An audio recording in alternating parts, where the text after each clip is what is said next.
పవన్ కళ్యాణ్ గారు ఒక 10 ఎకరాలు శిఖం భూమిని ఆయన అప్పుడు తెలంగాణ వచ్చిందన్నటువంటి దుఃఖంలో ఉన్నాడు పాపం.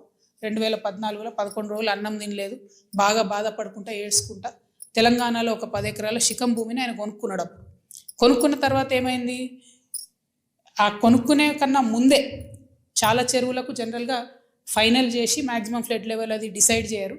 కానీ ఈ పర్టికులర్ చెరువు పవన్ కళ్యాణ్ గారు ల్యాండ్ కొనుక్కున్నది కోడికుంట అనే చెరువు, సర్వే నంబర్ 706.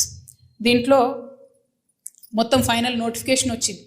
ఏ 10 ఎకరాలు అయితే ఆయన కొనుక్కున్నాడో అది శిఖం భూమి అని ఫైనల్ నోటిఫికేషన్లో ఇరిగేషన్ డిపార్ట్మెంట్ చెప్పి ఉన్నది.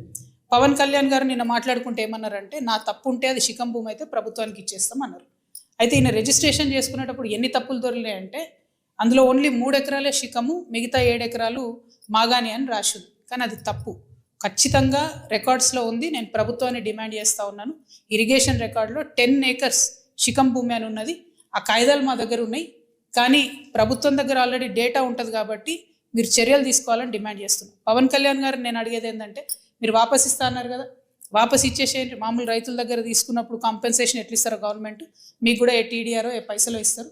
అర్జెంటుగా వాపస్ ఇచ్చేసేయండి. మీరు కంచె వేసిండ్రు, ముందు ఆ కంచె తొలగించండి. శిఖం భూమిలో కూడా కంచె వేయడానికి ఉండదు. మీరు మట్టేసిండ్రు, ఆడ గోవులకు వాటికి వీటికి గ్రాసం వేస్తున్నా అని చెప్పారు. మట్టేసిండ్రు, ఆ మట్టి మొత్తం చెరువులే వేసిరు కాబట్టి అది కూడా తొలగించాలి. తక్షణమే మీరు వాపస్ ఇవ్వాలని చెప్పి నేను పవన్ కళ్యాణ్ గారిని డిమాండ్ చేస్తున్నాను.